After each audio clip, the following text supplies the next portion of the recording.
Phoenix Down Radio is on the air.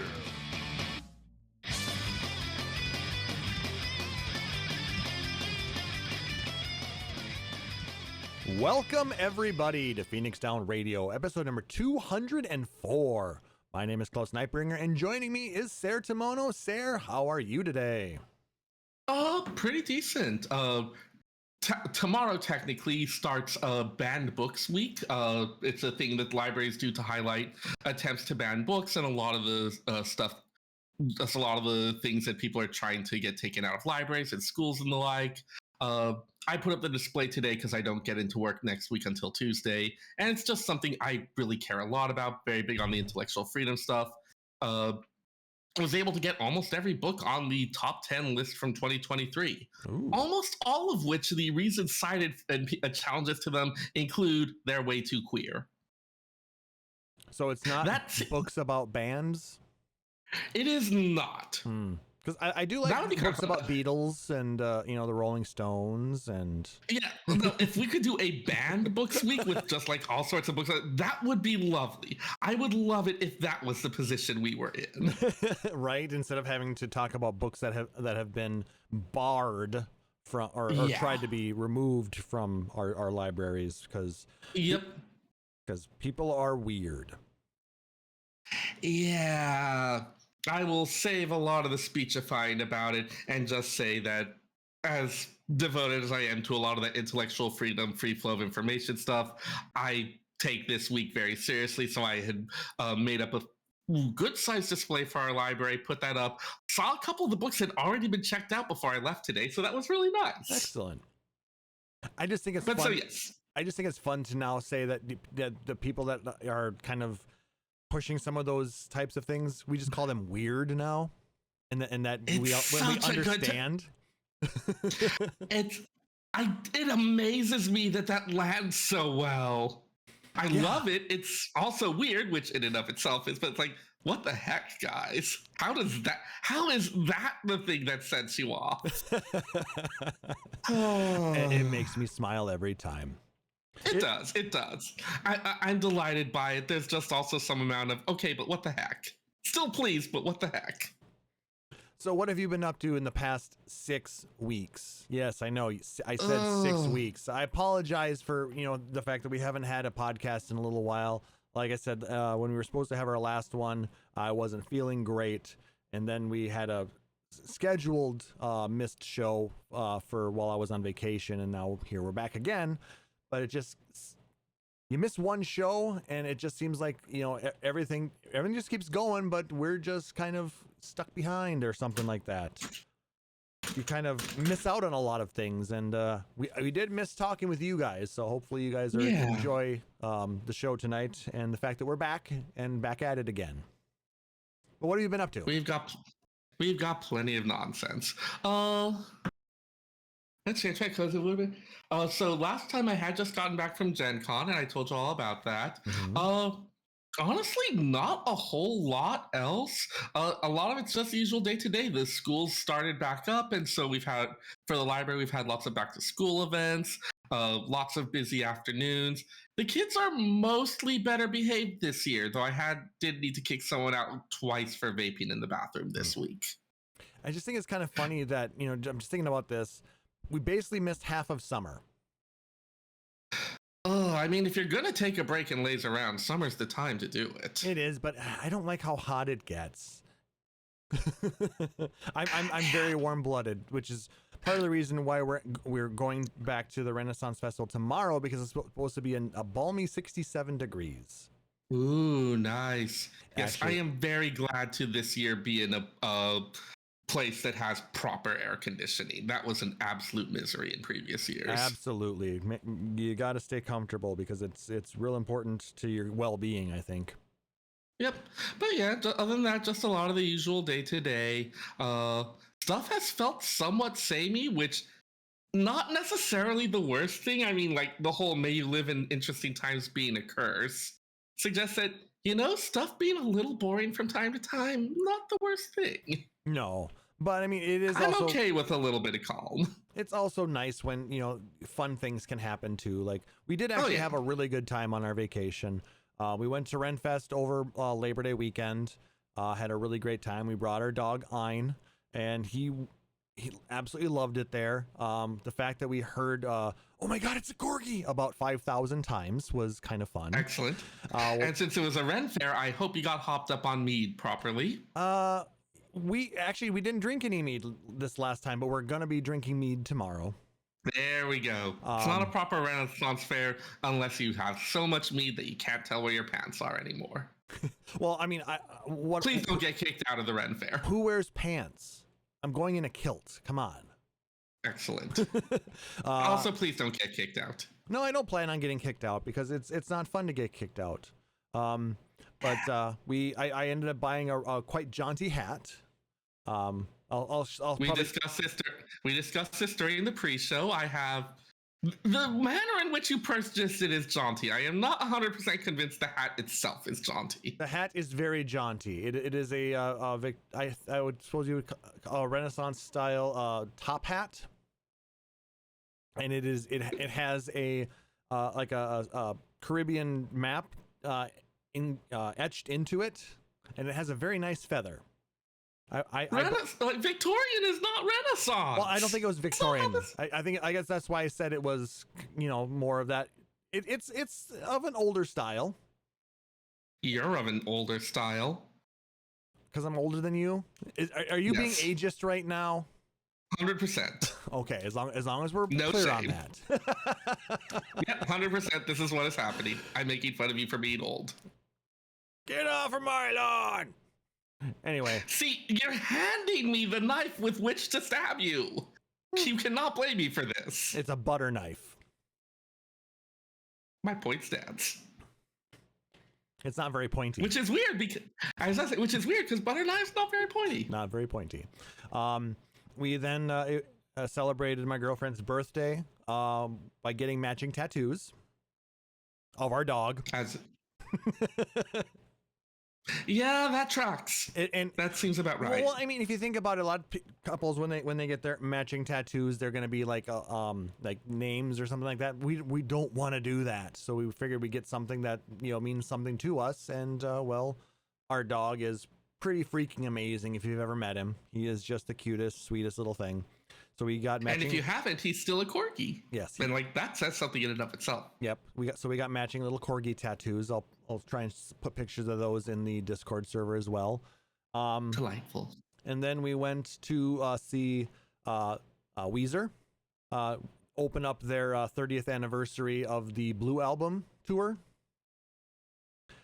God, that's so. How is that 30 years since the Blue Album came out? And it was quite the show. They played a whole bunch of a lot of their other big songs like Beverly Hills, Hash Pipe, Pork and Beans, stuff like that, on their way to as part of their voyage to the Blue Planet. And then once they arrived, they ended up playing the entirety of the Blue Planet from top to bottom, and it was amazing. And we were the first ones to get to see it because they opened the tour in St. Paul. Nice. So that was a lot of fun. And then we spent a couple of days up in Bemidji, up by the lake, brought Ein with us, and he had a great time up there. He did so well on vacation. We brought him to a few new breweries, and everybody just loved him. He was just such a sweetheart. And it just goes to show that he is a good travel dog. He was a very awesome. Good boy in the hotel. Let us know when he had to go out, which, a lot of dogs don't always. So it was nice to know that we didn't have to worry about a huge cleaning bill for the hotel room. But no, it was great. Yeah. Some of my friends have dogs that they're lovely, but also I get to pet sit for them because the dogs do not travel well. And it's always a consideration for things. So having a dog that can travel well, really nice bonus there. That gives you a lot of options. Yeah. I mean, though there are still going to be a number of times we're not going to be able to bring him with us. Like we're going to be going to a bruisology, kind of a beer tasting event again, coming up in February, and we can't bring him for that because we can't leave him alone like that. He's not coming with us to when we go to the Vikings game in December. Stuff like that. So I mean, there's going to be times when we're still gonna have to either board him or let him hang out with our parents or something like that. But if it doesn't have to be as often, it does open up your options. exactly, and I doubt he's gonna end up coming with us to Japan. Mm-hmm. That would be very difficult, you know, to have him with us for 2 weeks. But he could be a little doggy celebrity. I'm sure they love corgis. Oh, I'm sure they do too. But we can't go to Disney then. We can't go most places, honestly. So in that case, we're gonna have to board him. Hey, Seyrr, you want to watch Ein for us? Usually when I do this, I also get to like the friends I do this for have a really nice whirlpool bathtub. So is that entering into the equation here? I don't have a whirlpool bathtub. Well, you've got time to get one. No, I don't. Because you don't want dogs. We're not gonna. Well, and you're not gonna come all the way out to Minnesota anyway, so. Not without a whirlpool bathtub, I'm not. Anyway, look, all I'm saying is, you know what the price is. If that's it, then that's not terrible. Just I don't think we're gonna get a whirlpool bathtub though. The only thing stopping you is you, and also the whole thing with money. Yeah, but also you. The fact that I end up spending a small fortune on renovating the house this summer is also stopping me. So. Well, you could have renovated it with a whirlpool bathtub then. You have no one to blame but yourself. I chose to get a brand new deck and smoker. Okay. Oh, you shouldn't smoke your deck.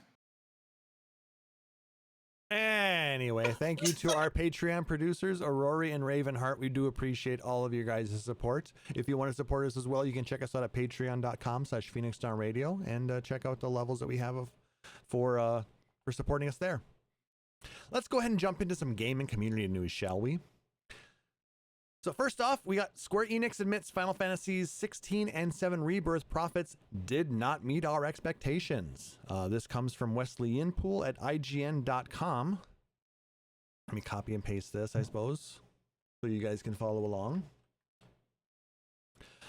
In a financial results briefing held May 13th, but released only on September 18th, Takashi Kiryu, President and Representative Director of Square Enix, said, "In the HD Games subsegment, we released multiple new titles, including major titles such as Final Fantasy 16 and Final Fantasy 7 Rebirth, but profits unfortunately did not meet our expectations." Kiryu went on to suggest Square Enix cannibalized sales of its Final Fantasy games released during the second financial year ending March 2024.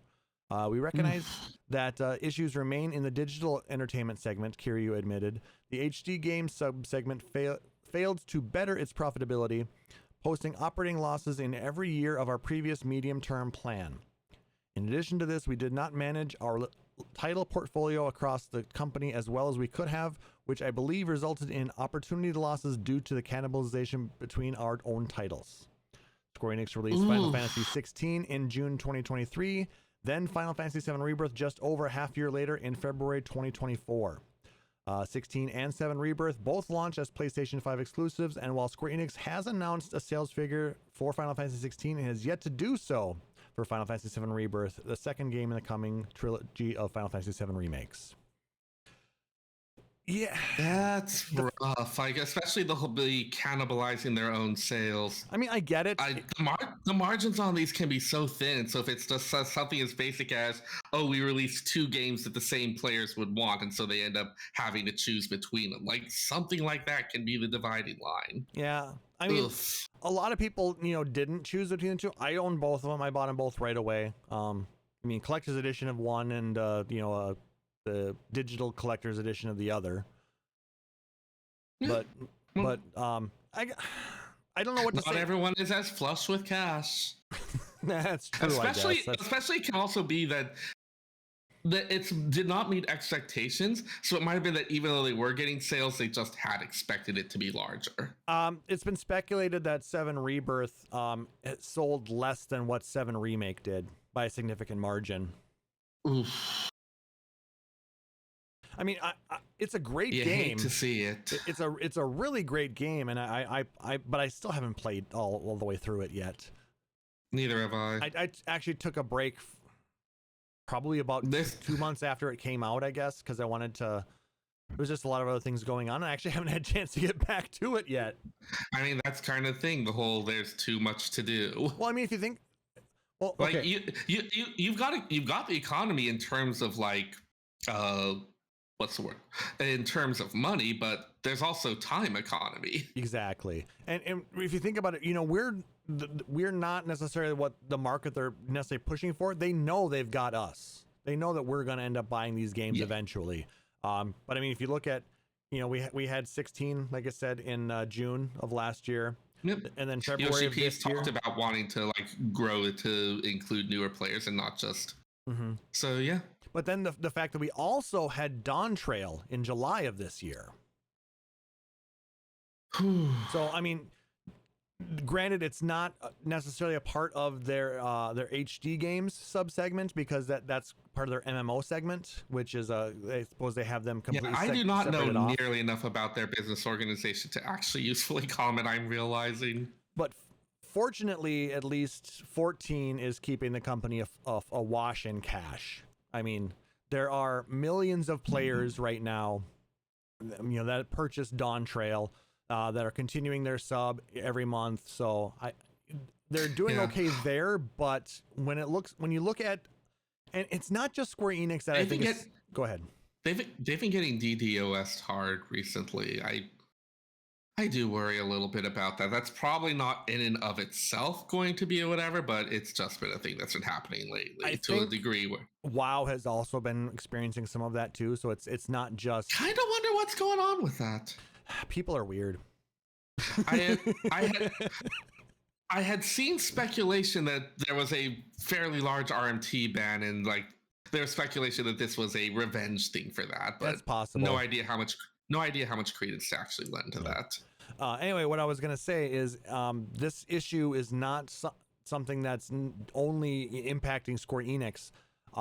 There are so many developers and video game companies out there that are really suffering from this. If you look at the amount of time it's taking to create a new game versus the budget that they're putting into it, we're talking hundreds of millions of dollars, and up to 5 to 7 years of development time.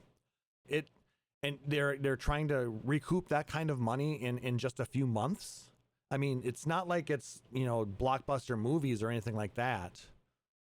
I mean, that may be the type of thing they're trying to move towards it being, as gaming, like, it's all like gaming is one of those things that's a bit weird in terms of like, okay, exactly what niche does it occupy? Is it like the thing with like your typical college student in the dorm playing a couple rounds of something? Is it this thing with this like more mass?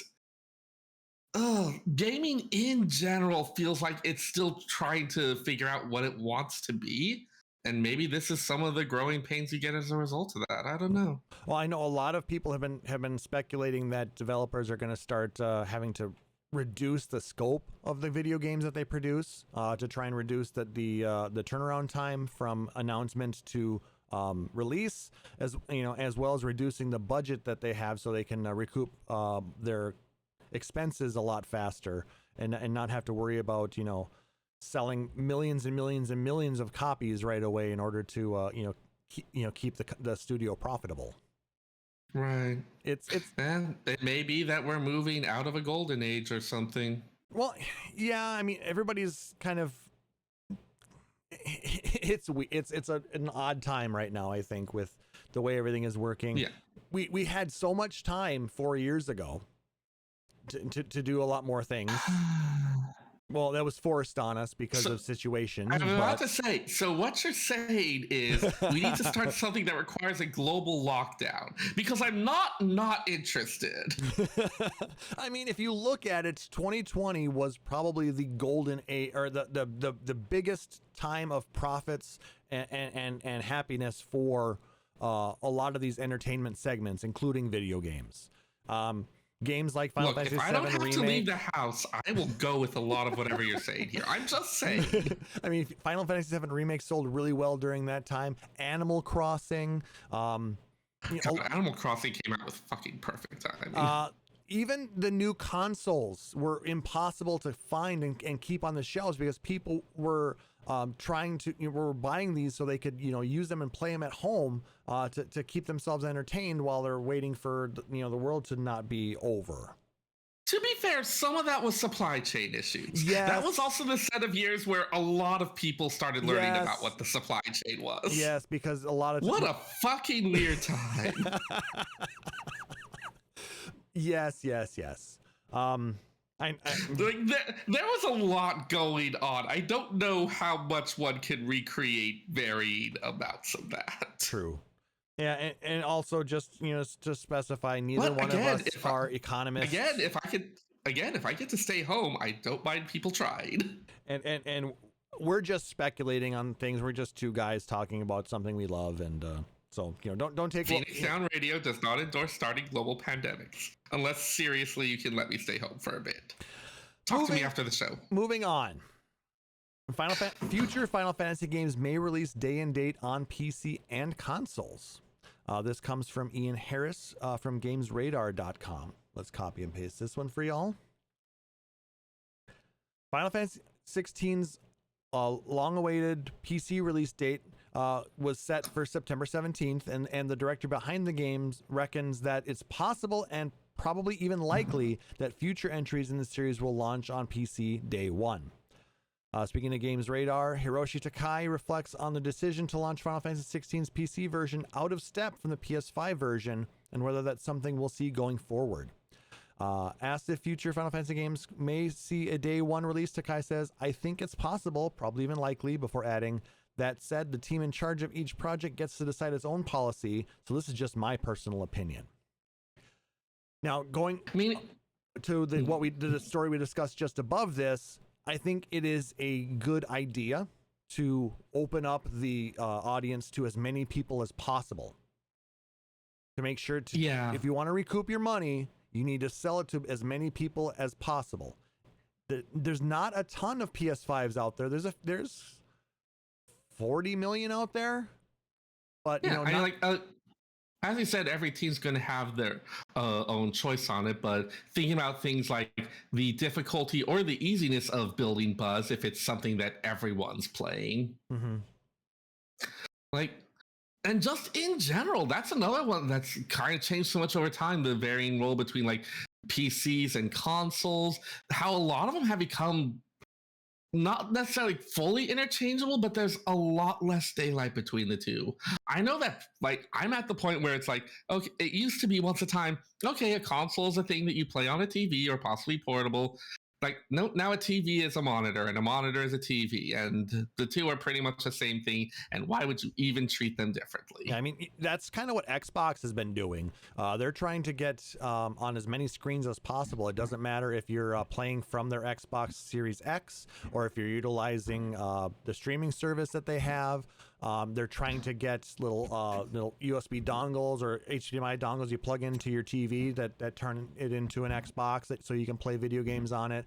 People can play it on their phones. So it's where people play. I mean, you need to be where people are playing at. And if they can't play your game on what they have, they're not going to play it. They're not going to necessarily go out and spend $500 to get the piece of hardware that allows them to play your $70 game. Yeah, there was definitely a time where it was okay, this exclusive game is releasing on this, and that would be reason enough. I feel like that's less of a thing at this point as well. It definitely is. And especially now, if you look at, you were saying that the consoles are kind of becoming, and PCs are kind of becoming somewhat interchangeable as far as where people are playing, and that's becoming even more true now. I mean, did you hear the PS5 Pro announcement specs? I heard the announcement. I hadn't actually seen the specific specs on it. I just know that it's a thing that was announced. They said that they didn't give any specifics really as far as what the hardware is going to be, but they said it's supposed to be a lot more capable, and you should be able to have 4K 60 FPS on almost all these games. Ooh. And we're going to talk about that a little bit in the next story here too. But I wonder if they'll let you install Linux this time around. They Probably not. They tried that with the PS3 and they took it away from us, and then they got sued on it. And oh yeah, I got like $20 from that class action lawsuit. Yep, I did. Because I actually did buy a hard drive a large one, so I could install Linux on it, and then it took it away from me. Bastards. I just happened to be in the settlement class. Woo! But yeah, I think it would be smart if they could open it up for people to be able to play on their PCs as well as on their whatever console is supposed to be released on. I mean, I do understand, and I'm pretty sure that the third installment of Final Fantasy VII remake is going to be console exclusive. I think that was announced quite a ways back. But with that, it's an agreement. By which I assume you mean console exclusive for like a year or something. Yeah, they're not gonna. But I mean, they're not gonna release it on Xbox at the same as time. It used to be. But I would hope that the release time between the console release and then the PC release is a little bit reduced in that aspect to make sure that SE can hopefully recoup some of their expenditures with that. And speaking of the PlayStation 5 Pro, Final Fantasy VII Rebirth, PlayStation 5 Pro and standard footage is compared side by side by Digital Foundry. This story was written on noisypixel.net and was written by Orpheus Joshua. I'm going to copy and paste this one for y'all as well. Following the PlayStation 5 Pro announcement and the confirmation that Final Fantasy VII Rebirth will be PlayStation 5 Pro enhanced, Digital Foundry has posted a new video highlighting the title on the new platform. In particular, comparison footage between the standard version of the PlayStation 5 and the upcoming Pro iteration is showcased across performance and graphics modes. Enhanced image quality and smoother 60 FPS are shown in detail, giving prospective owners of the new console a significant jump to anticipate. PlayStation 5 Pro boasts a larger GPU and increased the speed of its rendering by 45%. The ray tracing has been upgraded at double or even triple the speeds of the base PlayStation 5, and custom hardware for machine learning and an online library called PlayStation Special Super Resolution, or PSSR, provide AI-driven upscaling. And it's going to cost... I am inherently distrustful the word AI moment the word AI comes out, and I don't even know if that's reasonable, but that's the future we're in now. It's not like they're using it to necessarily take away human jobs. It's not generative AI. It's fine. Yeah, it's formative AI, or whatever. I don't know what the difference if that's actually what it is or not. But probably not generative, and that's fine. Yeah, it's not taking away our gerbs. But when that's the least of my concerns. Anyway, when they announced the PS5 Pro, the cost is what really got to me. $700. God damn it, can we go one Sony console without them doing stuff that makes everyone meme on the price? $700. I mean, currently the PS5 is, I believe, $450 for the discless version and $500 if you want to add a disc to it or something like that. But that's one console, all I ask. I mean, it's $200 more than the initial release console. Yeah. And that was a lot of money. Yeah, it's like, this had better be able to make me breakfast and tuck me in at night. No, it's going to steal your wallet and slap your mama. Will my mom have done something to deserve it? Probably not. I don't think my parents listen to the podcast these days, so I can say it's fine. Full disclosure, I probably would have said it even if they were. It would be funny. Sorry, Sarah's mom. You generally don't deserve it. We're going to stick with generally, don't ask questions. At least it's not generatively. Oh, take your goddamn upvote and go. It's been 6 weeks. He's really missed this. Weirdly, I have. That also concerns me. I feel like this may be a pattern that I've discussed in therapy. Oh, come on. I'm not that horrible, am I? Don't answer that. Yeah, don't ask questions you don't want answered, my man. Oh, but anyway, At any rate, I'm happy to see that the gap between console and PC is starting to slim. But and realistically, that is going to increase the cost. $700. I mean, that'll barely buy you a 4080 right now.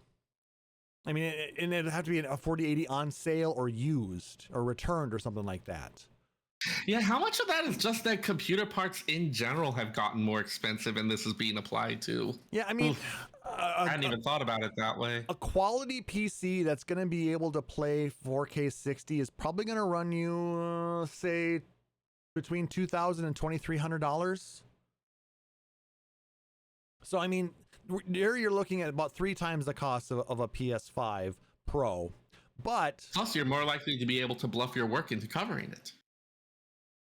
They probably more won't. likely.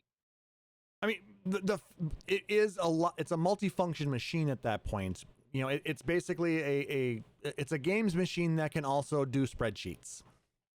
Yeah, tell them it's for high-powered spreadsheets.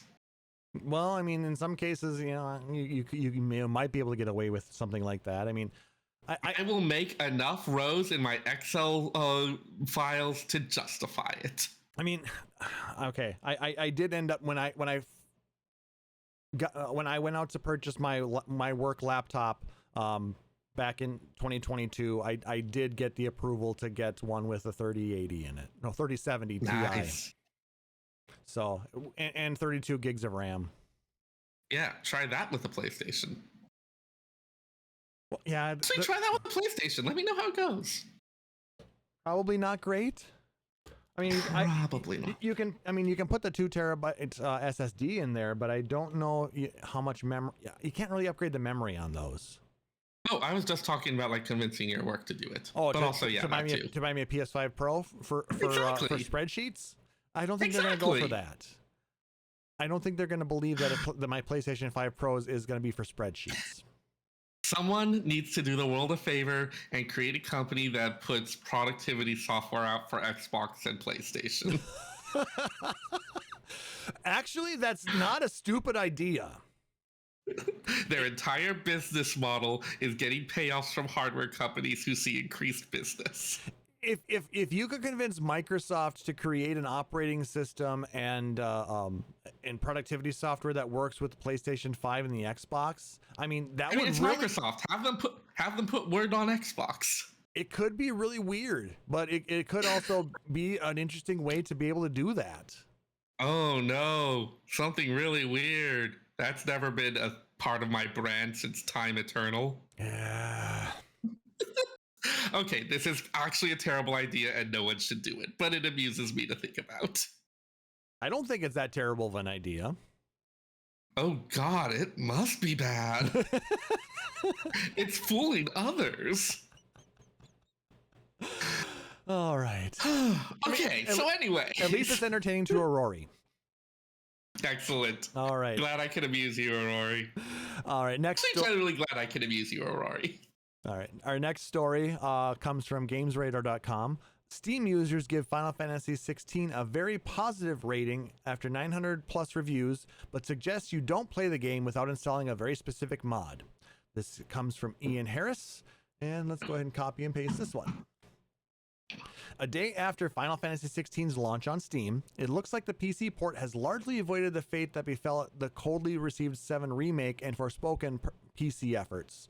But there's one mod that fans reckon you don't want to play the action RPG without.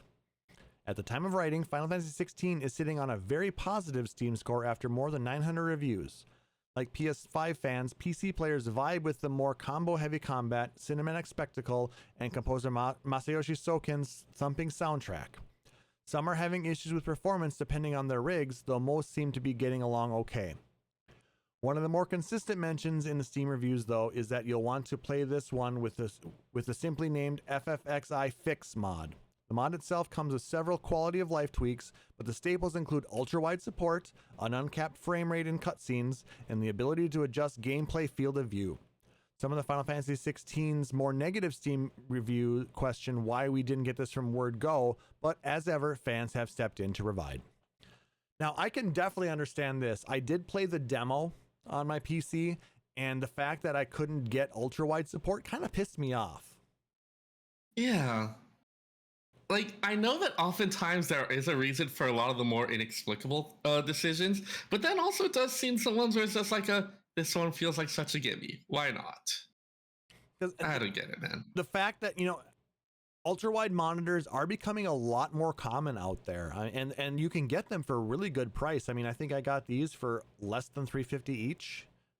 And generally with people with ultra wides are going to care a lot about this. So like that's just like in terms of number of people, maybe not as large, but in terms of like audience reaction and how a lot of that plays out, it feels like that's going to make that much more of a difference. Yeah.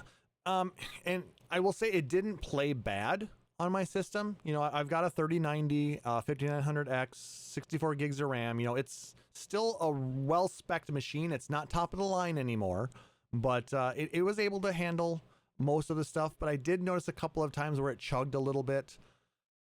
But, you look at that, when they're really increasing what PCs can do, and then they're trying to also then take advantage of that. So yeah, if you have a system that's a few years old, it's not going to be, quite as good as, the newest, latest, greatest. But like people who maybe can't necessarily afford the latest, greatest are still a reasonable part of the population. Exactly. With money that spends just as well. So I mean, one of the big things that NVIDIA and AMD have been trying to do in over the last few years, when they went to the ray tracing and using DLSS and those types of things to improve performance without having to have super high-end hardware.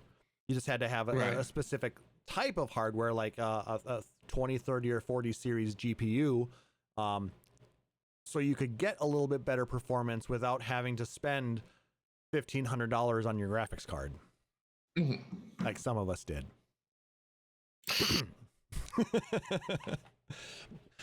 And even the console manufacturers have added this technology in because they want to be able to get the most out of whatever hardware they have. Right.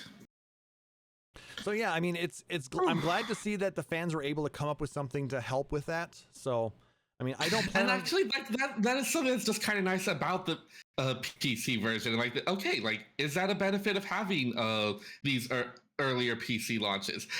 Being able to get the modding community involved. God, modding communities are just insane in a completely beloved, heartwarming way. Like the sheer level of devotion and love to some, quite frankly, insane shit. I'm a big fan of people who do that. Yeah, I mean, I'm more of a fan of the people who do things to help other players instead of, I'm the ones that create the nude mods or the really weird gameplay mods. I mean, I guess they have their place, but I mean, I can understand why developers are a little bit more worried about the modding community, because as you said, the modders are weird. Look, if they didn't want a copyright violating Thomas the Tank Engine rolling about Valisthea, I really thought I was going to have an end for the sentence by the time I got here. All right, our last bit of news in the gaming community news today. Final Fantasy and Kingdom Hearts director Tetsuya Nomura is considering retirement. This is by J. Brody Shiri, and it was written on GameRant.com. Let's copy and paste this one. Tetsuya Nomura, the legendary co-creator behind the beloved RPG series Kingdom Hearts, is thinking about retiring and wrapping up the lengthy storyline he helped begin back in 2002. The creator's reputation speaks for itself, with Nomura originally hired by Square Enix as a debugger for 1991's Final Fantasy IV before becoming a monster designer for Final Fantasy V. He then helped Yoshitaka Amano as a character designer for Final Fantasy VI before making the jump to a lead character designer and story co-creator in the seminal Final Fantasy VII, a game that would propel him to stardom alongside projects like Kingdom Hearts series.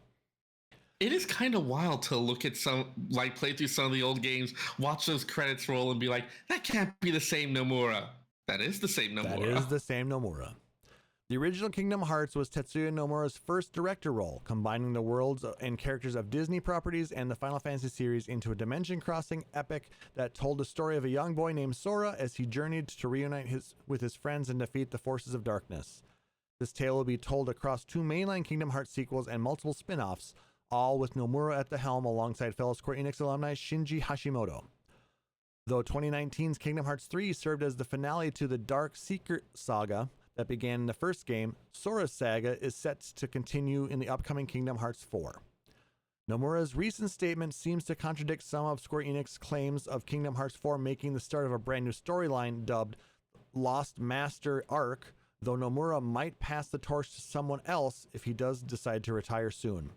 On the other hand, Nomura is also working on the ongoing Final Fantasy VII Remake series, which is getting its final chapter in the still untitled sequel to this year's Final Fantasy VII Rebirth. I mean, dude's had a long career. He's coming up on, I believe they said 54, 55, which isn't old by any means. But, you know, in industries like the game industry, which famously go very hard on their members. Yeah, I mean, we've all heard the stories about all these, gaming companies having to go through crunch time when they're trying to push a game out on to get the release out on time. But no matter how we think about that, it's still something that it does happen, and it's hard on people. But in Japan, that is kind of just their MO. They are very hardworking people, and that is just part of day-to-day life for everybody. It doesn't matter if you're in the gaming industry, the business, the banking industry, or whatever. They all work really fucking hard. The word for working yourself to death does come from Japanese, karoshi, because it became a massive problem. Yeah.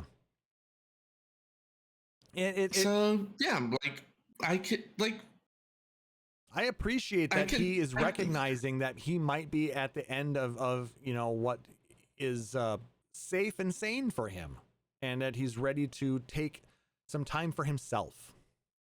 Yeah. Plus, it absolutely makes sense to me that he would care a bit about wrapping up the story on his own terms and not leaving it to someone else. Yeah.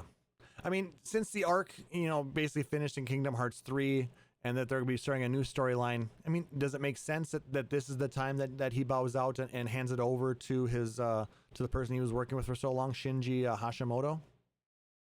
Could be. So we'll have to see. I mean, and the thing with Nomura, he kind of had his comeuppance kind of in a similar way that Yoshi P did when he took over Final Fantasy 14.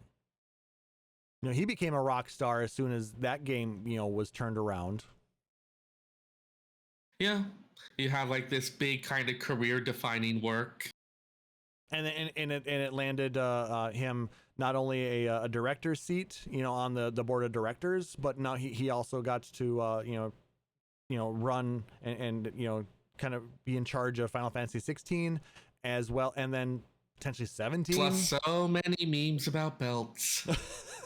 And the rings. Yeah. All right. So yeah, that's a lot of interesting news that we were able to find, that actually still kind of was a little bit recent, because there was a lot of stuff that happened since the last episode, but most of you have probably heard about a lot of it, so no sense in really covering it now. But we can always discuss it if you want in our Discord, which we invite you guys to join us in. You can go to our website, phoenixstarradio.com, and click on the Discord link in the top, and it'll bring you right there, and you can join in and chat with us. Drill down into the minutia of the gaming industry. Do it. What else do you have to do? You probably have other stuff to do. That's allowed. But this is very important. It's not important, but we'd love to have you anyway. Hey, don't say it's not important, because it might be important to them too. Maybe it is not so important that you should. I am about to start putting so many caveats on this. Let's go before I could overcomplicate something. All right, so I don't know exactly how much I'm going to remember since it's been 6 weeks since we last talked about this, But I think when we last left our discussion topic from the last episode, we were had just mentioned that Galul Jaja was killed by his son Zoral Ja after he basically went Super Saiyan and then decided to beat his dad's ass. So.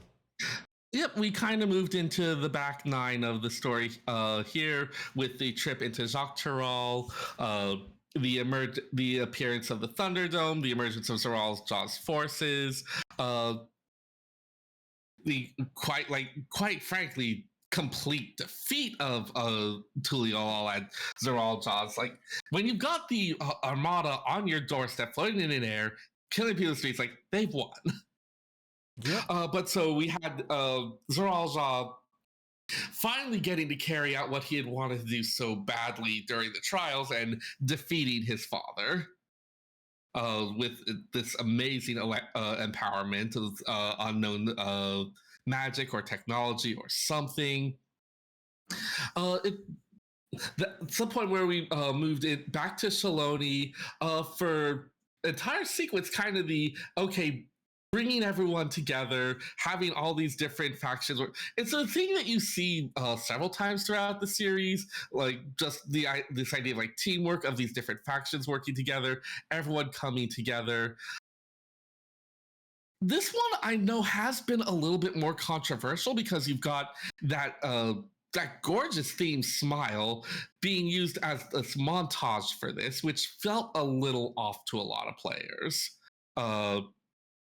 I know that Moose did make a comment that I felt a little like I agreed with, that having Wook Lamont like talk to people and being like we're going to use the power bead friendly to everyone, legitimate. Like that actually carries you a lot farther than you think in a lot of circumstances. Mm-hmm. But when it's being applied the same to no matter the threat level, it does start to feel a little weird. Yeah, it's like she doesn't really have a plan. You know, she's just trying to, Which, I mean, classic shonen protagonist. It's more of at this level of story, it feels like it should at least take longer or have some more troubles to it or other things like that. Yeah. So, I mean, the montage sequence was cute. Just some stuff about it felt a little bit off. A little rushed, a little forced. Yeah, I mean, I would not have used that music for it. It's like this felt like more of a theme for like maybe like almost kind of like industrial working type thing. I don't know. At any rate, the Shaloni's train gets converted into a ramming explosive device. Used to try to penetrate the military installation at the base of the Thunderdome. Very epic cutscene that, again, feel like there's a little bit of a missed opportunity maybe to put, like, there's sequences where we're using modified Crystarium crystal guns to shoot down flying enemies, all sorts of stuff like that. The whole thing does play out as a cutscene, and that was one where I felt like maybe giving it a little bit of an opportunity for it.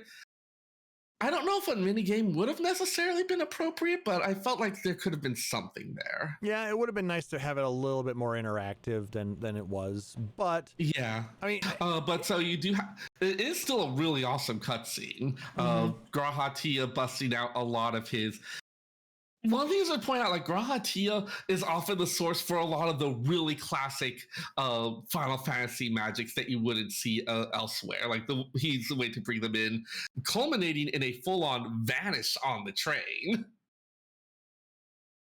But a ramming attack, breaching the otherwise indestructible doorway, and leading us into the level 77 dungeon of Vanguard. Yep.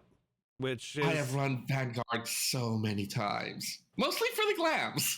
I only ran it the one time so far, but like I said, I haven't been playing as much as I would necessarily like to, or really haven't felt much like it at this point, to be honest with you. But played through that, good dungeon, and it was an interesting way to kind of meld, the Dawntrail terrain with the changing into this mysterious inside of the Thunderdome.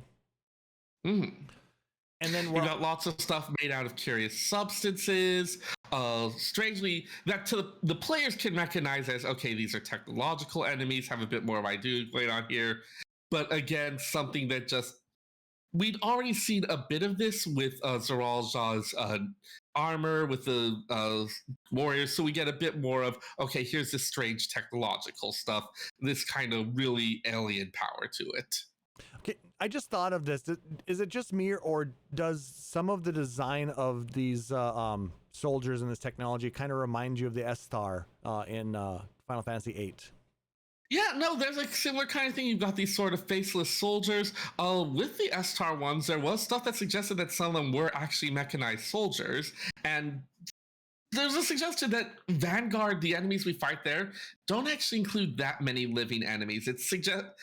The implication seems to be that there's a lot of automated infantry and stuff like that. And I think mainly it was the bosses that were using beast souls. We end up learning in the afterwards. Yes. So the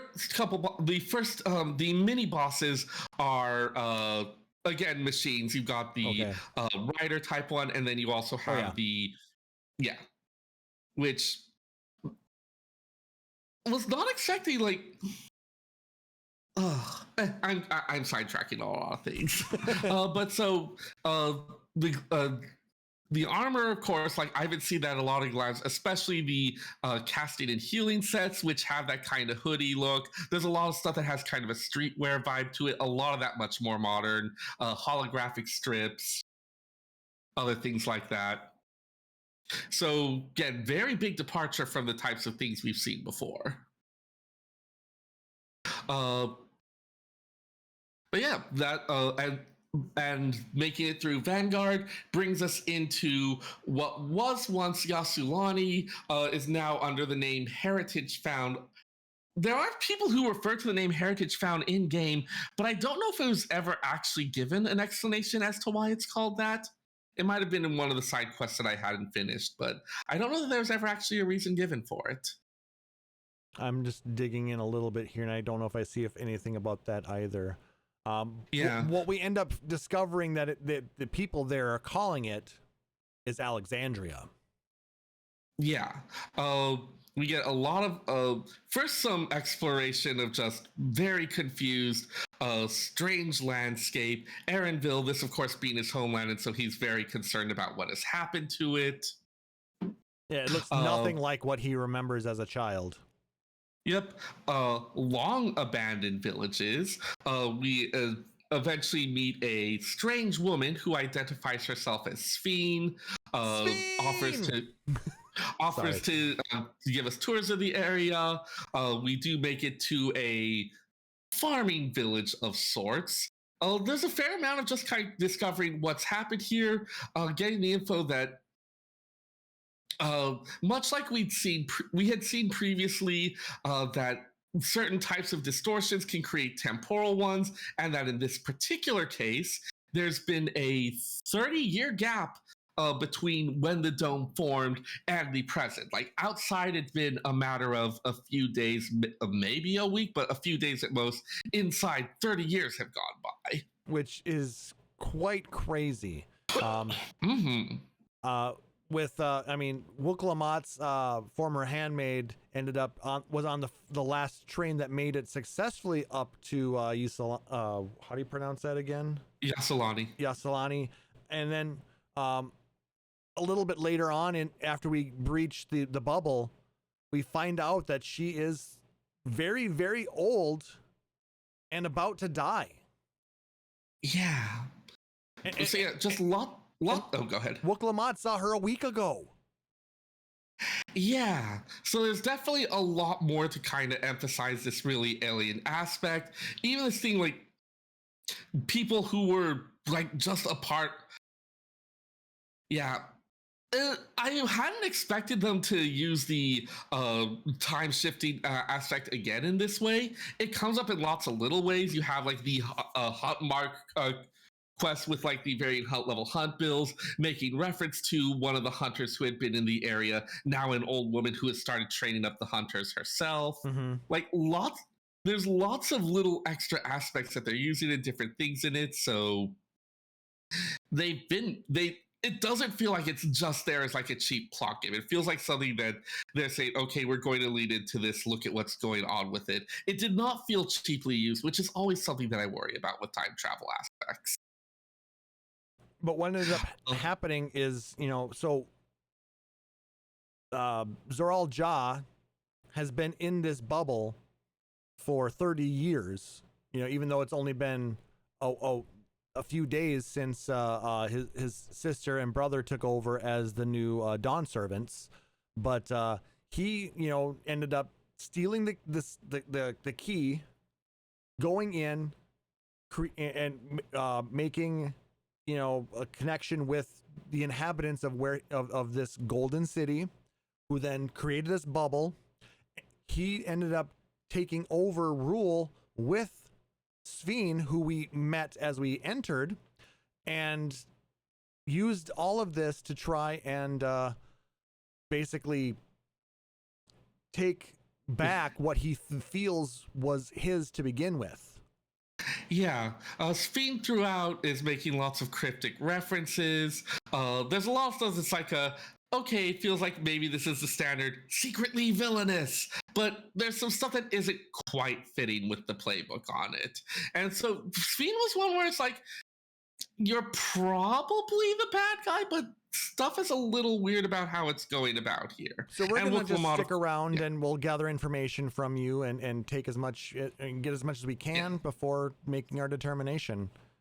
Spoiler alert, she's the evil one. Yeah. Though in some really interesting and refreshing ways. But you have some explorations, learning about the people who seem to have come from another world that was merged with this one. Mm-hmm. Dimensional fusion is brought up, which Final Fantasy V reference I was not expecting there, with the multiple worlds that are being kind of merged together, much like the overlapping worlds that you get in the end parts of Final Fantasy V.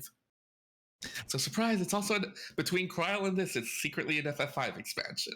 And then the explanation as to what the technology is that they're using, that they're saving souls from people to basically keep themselves alive infinitely. Yeah, the picture we get is that they come from a world that kind of was on the brink, and so their practice is essentially to recycle souls, partly as a way to just maintain this extremely meager supply. Like, you imagine a world with a deeply damaged life stream and something where it's like, okay, this is the only way we can make sure that there's enough life energy to actually keep going. Leading to a society with a lot of values that the player and the accompanied characters find strange. At several points, it's remarked on what's normal for them, what the likelihood low of convincing them that they're to just give up their way of life, especially since this includes things like personal safety. Yeah, there's a lot going on here just in terms of, we've had a lot of talk of looking at the history of how the Dawn Servant brought all of these disparate cultures together. And now we have our own example where you've got some extremely disparate ones, these Alexandrians, and seeing firsthand some of the challenges that come with that. Yep. I mean, for the fact that these people basically have no fear of death because death does not exist anymore with the technology that they're using. We do get, of course, some of the darker aspects of that. People who death by accident, mishap, violence like that is prevented due to a revival technology similar to what Zoral Ja used. But old age or illness or deaths like that, people are simply removed from the memories. The same regulators that help revive them also strip out the memory. And so we have a society that in a lot of ways is unaware of death. Yep. Sphene talks about this as a way to kind of protect her people, which again gets a lot of heebie-jeebies and questions about, okay, like, how much is it protecting them? There's a lot of different aspects of that, which again, like we're talking about the Final Fantasy IX references, and we have a lot of stuff where we're exploring some of those themes, but looking at different aspects of them. The idea of memory, of people living through the generations of memories being passed down, something that came up specifically with the Yarkoi, and then this kind of like different take on it, exploring how that's different, what the issues with it are. So again, just from a philosophical navel gazing perspective, absolutely love it. The thing that I think was most disturbing to me was the endless. Those who had passed that were being kept alive by utilizing the power of souls as well. These souls are not only being used to resurrect people who had died accidentally or something like that, but the power is also being used to power these devices that were keeping the memories of people who had died going. And we learned Sphene is also one of these. Yeah, that is something we get to. I guess, I'm going into a bit of detail. That's probably a bit too much. So we meet Erenville's mom, who is piloting around a strange device, get introduced to a resistance faction, enter the towering electrope city of Everfall, and within Solution 9, that techno-utopia we'd seen in all of the previews. Mm-hmm. Learn about their way of life. We do learn about some of the inhabitants. We meet Gulul Jah, a Mamul Jah child who everyone assumes is the son of Zoral Jah, which again just raises further questions. Well, he was cloned, was he not? We don't know. I thought that's part of the story said that he was cloned because at the time maybe Zoral Jah wasn't sure whether or not or what was going to happen, so they cloned him. Am I imagining that? I think you are imagining it. I know there's certainly speculation, including speculation in it, but like so many of this is Daddy Trail. The mommies are not included in this. Oh my. Yeah. But yeah, we do meet Gulul Jah, a Mamul Jah child who, the coloration of his scales with all the other stuff, seems likely to be Zoral Jah's child. Zoral Jah, of course, does not recognize him as his kid. But the system recognizes him. Yeah. So go through the entire resistance process, learn about the endless. Yep. Living memory. Yep. And then we discover that Erenville's mom is in living memory, which is why she's piloting one of those little devices.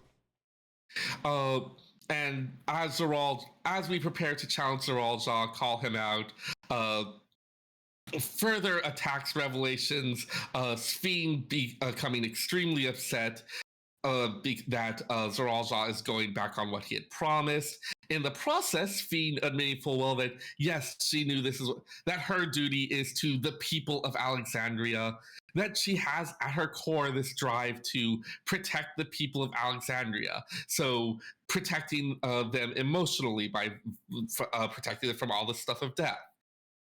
Doing all stuff like, okay, it's okay if all of these people die. The fact that when she first met, she asked if we wanted to be Alexandrian citizens. That was her trying to say, like, okay, I do want to protect you.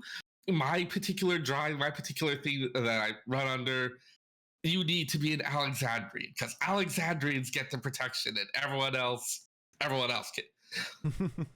And just like, again, we've seen a lot of these kind of themes talking about like the duties of rulership, Wuklamot as this, and then Sphene and Alexandria and all this, giving kind of this darker side to it. That's like okay, like when this is happening to your people, could you have found a way to do it?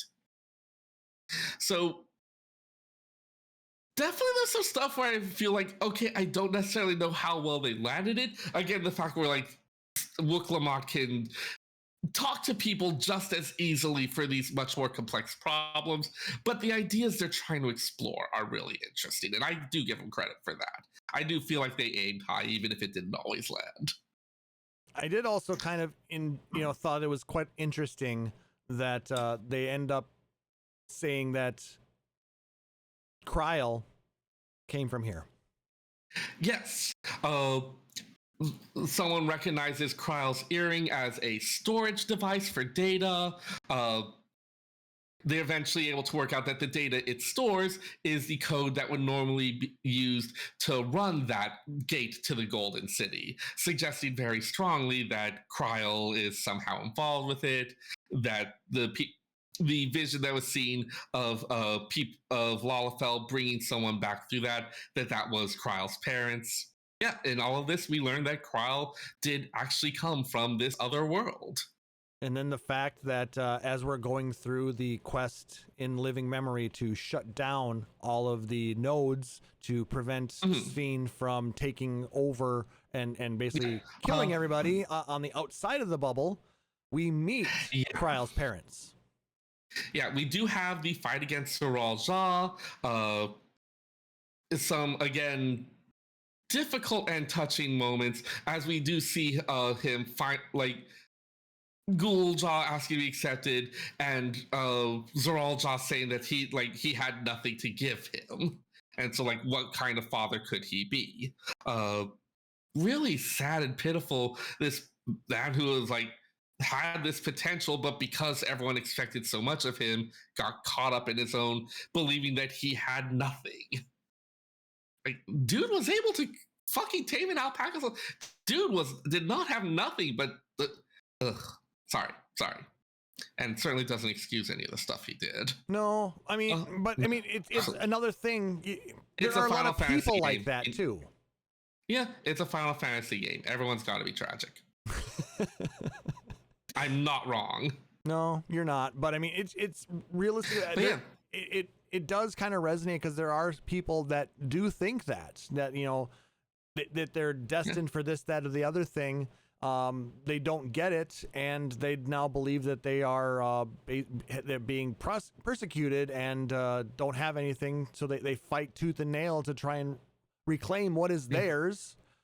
Because what else even is there for them? Yeah, I mean, do it remind you of anybody that in the news? Anyway, I'm gonna avoid that discussion right now. I think we know where I stand on that. Exactly. But yeah, and that was the one where Sphene gives a reveal that's like okay, we understood this, but again, it is just this pure, my drive is to protect my people above all of it. Yes, I'm doing this thing. There's like actually some really fun and interesting parallels with someone like Emmett Selk, who was doing all the stuff for his people. Again, this is one where like people have varying opinions on how well this one compares to that, because you got a lot of those similar story themes and difference of opinion in how well Shadowbringers and Dawntrail did it. But we are again exploring this idea of like this community, like these people, and what you do for them, and how far is far enough to go for them. I find it kind of interesting though that as you're going through the living memory quests, the people in there are okay with it. They're okay with our plan. They're like, yes, we understand. While it's been nice, living here in this quasi reality that's been made for us, we can go. It's all right. We lived our lives. We understand Sphene wants to protect her people, but we don't necessarily need to stay here and ruin anybody else's lives. It is convenient that they save us having to deal with that whole moral quandary and question about, okay, but like if you shut them down, what is the difference between a person who has all the experience and memories? Like there's a lot of interesting questions there, but this could also lead to literal decades of discussion. Like this is a type of thing that philosophers end up spending all their time on and getting nowhere. But it also goes to show that with Sphene, her essence was reprogrammed by the what is that name of that group again? Preservation was the scientists. Preservation Society. And they basically overwrote some of her memories to try and push that this is her prime directive. Even if her people don't necessarily agree with it. Yeah, it was even the point was even made a couple times that like Sphene, the person we know, is not the same as like the Endless has all these memories, but is it actually the same person? Does she even have all? Because in Sphene's case, she was specifically modified to have the primary goal is the protection of Alexandrians. Yep. So over the millennia or the centuries that she's been an Endless, she's been trying to do this, and who knows how much of the core system got corrupted over that time as well. but yeah, we do end up, one of the final battles in this area, we end up having to fight Sphene, and of course, and we do end up reaching her, or Wuk-Lamat ends up reaching her at a core level, and I mean, you have your traditional anime. Stop! This isn't you. This isn't Sphene. Which I have to say. So yes. Also, the living memory say beautifully done, making us shut down the terminals ourselves each time. Like they were absolutely twisting the knife, and like these gorgeous things, all the stuff leaking out. Very affecting. Really, I really enjoyed it. Really well done. But they do have during the final battle, like Wuk-Lamat does her traditional summon. It's like, I know this isn't who you are, and Sphene says, "No, this is exactly who I am. I am okay with every bit of this. Is my drive. This is what I wanted." Which I kind of appreciated that the villain actually be like, "Nope, this is who I am. This is what I'm choosing." And Wuk-Lamat having to deal with like the anime protagonist vibe only carries you so far. Well, I mean, you gotta sometimes bend those tropes. Yeah, and like we've said it before, like Final Fantasy is at its best not when it's okay, this person is good and this person is evil, but these two things are incompatible. They cannot both exist. They are like inherently opposed to each other, and not one is not necessarily better or worse than the other, but they can't go. When Emmett Sulk said that, like, hey, he still stood by his principles, and also his principles could not have saved them. So yeah, again, I don't know if it was quite as well executed as when we visited a lot of these themes in Shadowbringers and Endwalker. I still had fun with it. Absolutely. It was a beautiful, it was well done. I wish they could, I mean, I wonder if we're gonna get a little more expansion on Dawntrail. Yeah, I mean, we're gonna have in the upcoming expansion or patches, because we only got 2 kind of southwest style zones in the north. I mean, we didn't get, and the frozen one of them in the is north. And one of them is perpetually thunder covered and filled with technological stuff. Well, okay, then 3, I suppose. Saloni and Heritage Found. Oh, is that the only 2 zones up there? I thought there was a third zone that we were. Never mind. Nope. We were supposed. Okay, yeah, it was 2. It was the 2 cities in that one area, and then. Yeah. Okay. I was getting confused again. Yep. But yeah, again, I feel like if it had been done as like the main expansion was the succession thing, and then this story was the 7.1 thing, but then you would have had a couple zones that didn't get any use until the 7.1 to 7.5 patch. Logistically, I get why it didn't work, but I don't know if they should have still attempted it given that. Yeah, I mean, I guess I would like to see them add a zone in a patch. Would they? I don't know. Logistically, it's difficult for a lot of reasons. I'm kind of doubtful they would. I can understand that. It would be cool to see, though, because I mean, there's so much. I really feel there's more to the northern zone than what we've seen. Yeah, we had better at least get some more stuff going on in there. We, of course, will have the Echoes of Vanadil raid series. Whatever else we have going. The Arcadian raid series, if you haven't done it yet, I know a couple people who still haven't. Good fun. I unlocked it, but I haven't run it yet. Lots of like WWE MMA type tropes. That's what I'm understanding of it. The Arcadian is basically just a giant tournament of champions. It's kind of like the the fighting game a little bit in Final Fantasy VII, where you're fighting against more and more people. But I mean, it's more epic than that. I know. Yes. They have stuff like the encounters are voiced because there's an announcer for the fights, of course, who will react to the things that you're doing, including a special call out whenever you use a level 3 limit break. So if you're the person who's popping that off, you get to feel extra cool as the announcer is like, such potent magics, but will they be enough to turn the tide? Or when everyone dodges a mechanic perfectly and the announcer calls it out as well. For every tier of it has a different song, several of which are like absolute bops and or bangers. God, the music lovers ate good from that raid series. And I believe they played a couple of those songs on last night's Primals concert. Ooh, I hadn't seen the track list. Did they get Be My Honey in there? Yes, I am obsessed did. with Be My Honey. If you look in our Discord, Seyrr, Nick Nar actually posted something. I saw he posted some stuff about it. I didn't see the. There's a link to a doc. He posted a track list. I hadn't had a chance to read it. Yep. So if you want to go ahead and jump through that. Yeah, but yes, I may have done an impromptu a cappella performance of Be My Honey during an all librarians meeting. Lord help us all.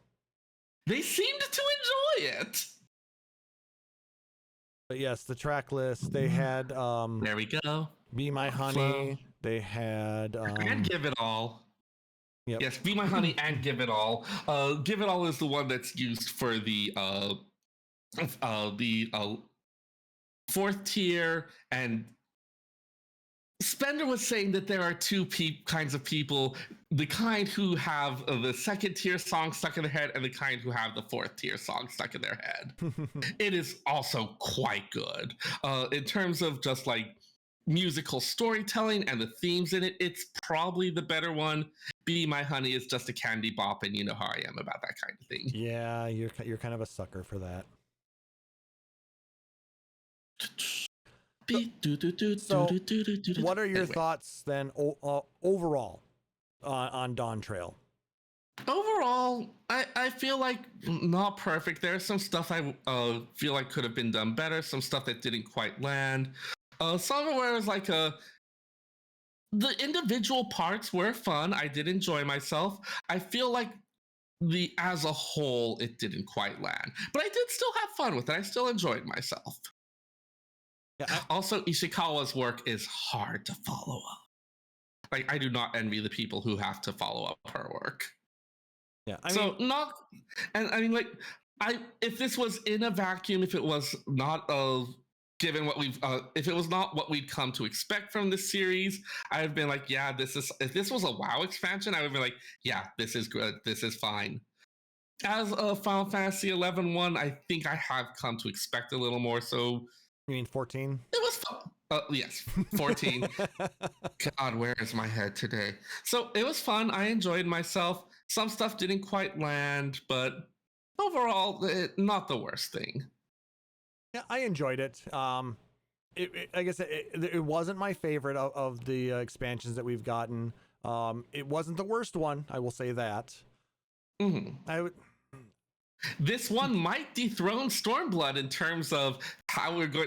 The whole like, I love Shadowbringers, I hate Shadowbringers. Another 3 years of Stormblood discourse. So this one might manage to knock Stormblood off its throne in terms of how long the discourse will be continuing. I really did enjoy the first half of it when we're looking at the progression and the growth of Wuklamot. Learning about the people that she's going to be that she's hoping to be, ruling, especially since this is supposed to serve as an introduction for us as well. Yep. Given that we're going to be adventuring in this area for a while. I mean, I know they had to use a few shortcuts in order to close up storyline nicely in a decent amount of time, but like I said, some things did feel rushed, some things didn't fully work. Overall, like I said, I thought it was pretty darn good. And, you know, if it wasn't a Final Fantasy 14 expansion, this would definitely be an A tier on any other MMO or even, you know, other potential standalone game. But based off of what we have gotten in the past with Endwalker, with Shadowbringers, you know, we have learned to expect more. We've gotten even you know, Heaven's Word was really freaking good. I don't know how much I think Heaven's Word holds up, but we can save that for some other time. I mean, it's yeah. I mean, but then again, there was only the second, you know. I mean, we are dangerously close to going into the discourse with a capital T and a capital D. So maybe we'll just pretend I didn't say that. All right. Anyway, with that being said, like I said, it's still a very quality game. I think the things that they did with the gameplay were pretty good. I haven't delved too deeply into the new jobs, so I really can't speak on those. But other than that, like I said, very solid. Pictomancer is fun. Pictomancer is very bursty. Also, I will note that I feel, and several of my rating friends agree with me, the Valagarmanda EX is quite possibly one of the finest extremes they've ever done. That is just a satisfying fight on multiple levels. I'll have to give it a try at some point. It might be a while, but I'll give it a try. If you're interested, I can absolutely get some friends to do it. But aside from that, like I said, I thought it was overall, it was a solid expansion into a very storied MMO. So with that, competent. It's keeping the good story going. Yeah, and it does keep us aching for a little bit more. So I'm anxious to see where the major patches what they add on here. Some seeds have definitely been planted for future expansions, so we'll see how that goes. Exactly. So with that, that's going to go ahead and do it for this episode, guys. If you liked what you heard, please make sure to like, subscribe, or follow us on Apple Podcasts, YouTube, Spotify, or whatever your preferred podcatcher is. And if possible, leave us a rating or review. It helps the people find our show and lets us know how we're doing. If you really dig the show, please consider subscribing here at twitch.tv/PhoenixStarRadio, where we go live normally every other Saturday night. You know, when we're not sick or on vacation. Sorry about that. Or filled with ennui. I'm filled with ennui, Klauss. Ennui. I don't care. Show for the podcast, damn it. Anyway, join us here at twitch.tv/PhoenixStarRadio, where you can get access to subscriber-only emotes and badges, or you can go out to patreon.com/PhoenixStarRadio and support us like our benevolent overlord Aurora Fenrir or our secret of Nevermore Ravenheart. All proceeds go towards growing the show, cover things like hosting costs, allow us to improve and upgrade our equipment, as well as do fun things like contests and giveaways. But any kind of support, whether it's emails, likes, tweets, retweets, subs, follows, donations, whatever it is, it's all greatly appreciated because we really do like interacting with you guys and the rest of the community. If you want to check out our backlog of podcasts, you can go out to our website, PhoenixStarRadio.com. You'll also get access to our Discord through there, as well as you can, if you want to go out and support us and buy some merch on our Redbubble site, we have a link to that as well there. If you have questions, comments, or just want to say hi, you can email us podcast@PhoenixStarRadio.com. And you can always check out the video version of our past episodes if you're not as much into podcasts by going out to youtube.com/PhoenixStarRadio, where we have all of our past episodes in video form for you to peruse and watch as well. Any shout outs, Seyrr? I was trying to think of one, and then I got Be My Honey stuck in my head again. And then I was just kind of vibing. Shout out to the American Library Association for Banned Books Week and letting me get really, really loud at a lot of people about how important it is to not ban books. It's important. I mean, I would have gotten loud at people about it anyways, but thank you so much for the justification. Yeah, no, I seriously, no thoughts, head empty, buzz. Fair enough. I mean, don't know what happened there. I was trying to think of a shout out and it all evaporated. well, I mean, okay, it's been 6 weeks. We're a little out of practice. I get it. It's fine. I mean, shout out to all of our listeners who are still here sticking around with us. I like Aurori, I love that you're there in the audience. I love that you're still coming to see us. I know that sometimes when there's a longer break, that can be a little bit difficult for that. So it's really nice to still feel so loved. we completely appreciate it. And you know, I know there's this year especially, the fact that I didn't even mention that this is now our 9th anniversary. Oh God, which one is the anniversary gifts by year? We've been doing this for 9 years now. And I didn't even mention that at the top of the show because it's just been, that's how crazy this year has been. All right, the 9th anniversary is traditionally the Willow or Pottery anniversary. You can get me some of that Red Wing pottery, please. I really like that stuff. I don't know if you've ever seen those big Red Wing Crocs. I haven't. They're huge Oh, stoneware. dang, those are big. And well, no, not all of them are big. You can get them in smaller sizes too, but they're made in the Red Wing area here in Minnesota. They stand the test of time, and those look solid. They're great for making sauerkraut. You can do Willow for me. Make like a Willow basket filled with spa supplies or something. Pass. Just kidding. Wow. Just kidding. As far as me, shout outs to Aurori, to Nick Nar, to Raven. You guys are amazing. You know, the support that you in particular have given us, you know, we can't thank you enough for how that makes us feel. It really does make us feel great, and it's why we're still here. For everybody else who listens to the podcast, I know, like I said, the infrequency this year has been very difficult, and I do apologize. We're, you know, life kind of happens sometimes, and we need to, you know, unfortunately, we've had to adjust to that. So we hope life isn't happening too hard at you. Yeah, I mean, so we're gonna keep coming back as often as we can to try and keep this going because we're still having a great time doing it, and we hope you guys are still enjoying listening to us. And if there's anything that you think that we could do that might make it better for your guys' listening pleasure, we're definitely open to hearing any suggestions. We do want to make sure that we not only keep this fun for Sarah and myself, but for all of you guys who listen to the podcast, join us live or wherever you're listening to this. So leave a comment if you think Klauss should wear a Honeybee Lovely cosplay. That's never going to happen. Okay, but they'll leave comments. You can leave the comment, but it's never going to happen.